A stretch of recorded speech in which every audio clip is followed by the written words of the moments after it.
Yang pertama di sini ada komunikasi perubahan organisasi.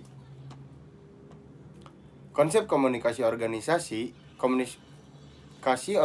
merupakan suatu proses penting. Dalam kehidupan organisasi, komunikasi organisasi melibatkan interaksi antara individu-individu yang saling terkait satu sama lain dalam suatu lingkungan organisasi. Komunikasi organisasi bertujuan untuk mengatasi lingkungan yang tidak pasti dan selalu berubah-ubah dengan cara menyediakan aliran informasi yang jelas dan tepat kepada seluruh anggota organisasi. Oke, di sini ada 7 konsep.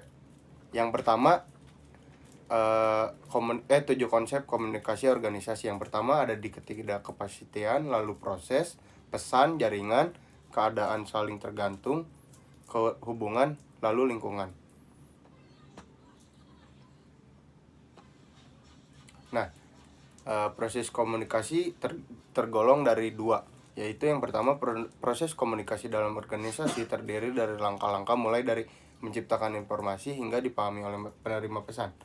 Proses ini melibatkan beberapa komponen yang saling terkait satu sama lain.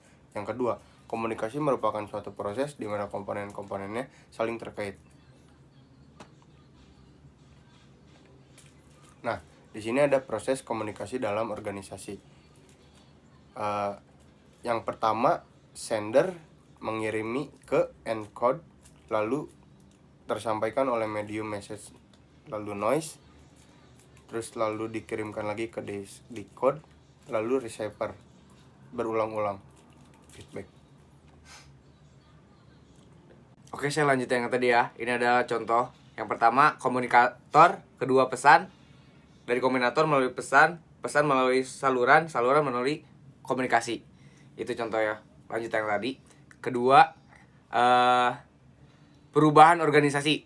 Apa itu perubahan organisasi? Merupakan suatu proses dinamis di mana organisasi perubahan untuk beradaptasi dengan kondisi lingkungan yang selalu berubah serta menuju ke arah yang diinginkan guna meningkatkan efektivitas dan produktivitasnya.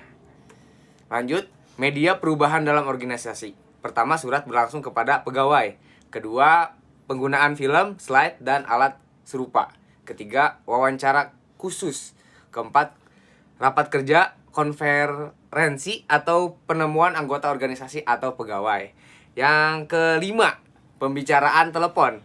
Keenam, penerbitan serta warta harian, majalah, buku petunjuk, brosur, dan lain-lain. Ketujuh, surat edaran. Kedelapan, papan pengumuman. Kesembilan, pelekat laporan tahunan anggota organisasi atau pegawai. Baik, kita lanjut ke slide selanjutnya. Peran media perubahan dalam organisasi. Peran media perubahan dalam organisasi sangat penting untuk mensosialisasikan perubahan yang terjadi.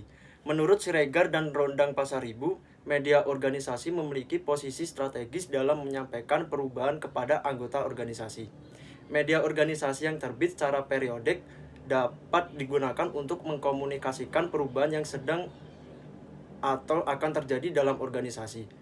Perubahan organisasi seperti perubahan sistem kerja, perubahan waktu kerja, atau perubahan struktur organisasi perlu disosialisasikan secara efektif agar anggota organisasi dapat memahami dan menerima perubahan tersebut dengan baik.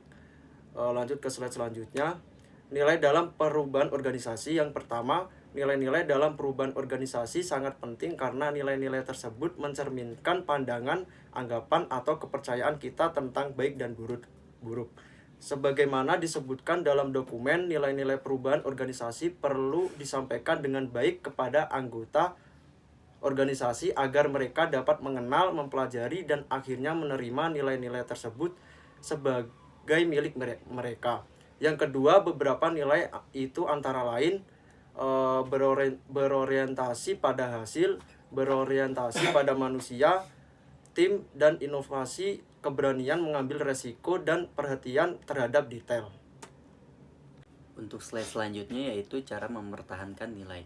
Ada 5 poin yang harus dipertahankan nilainya, yaitu 1. Memberikan penghargaan kepada anggota organisasi yang telah menunjukkan komitmen dan kesetiaan terhadap nilai-nilai yang dianut oleh organisasi. Yang kedua, yaitu percaya dan mendukung organisasi yang efektif dan sehat. di mana anggota organisasi memiliki kepercayaan dan loyalitas terhadap tujuan dan nilai-nilai organisasi. Yang ketiga ada penyamaan keleluasaan organisasi, yang mencakup proses penyesuaian anggota organisasi terhadap budaya organisasi dan nilai-nilai yang dianut.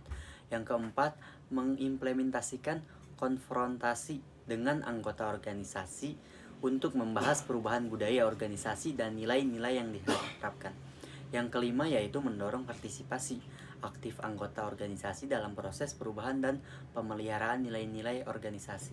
Yang terakhir yaitu kesimpulan. Komunikasi perubahan organisasi sangat penting dalam menjalankan proses perubahan di dalam organisasi. Komunikasi efektif dalam perubahan organisasi dapat membantu menyebar informasi secara jelas dan memastikan bahwa anggota organisasi memahami nilai-nilai baru yang diterapkan. Perubahan organisasi juga memerlukan media komunikasi yang sesuai dengan kebutuhan dan karakteristik anggota organisasi.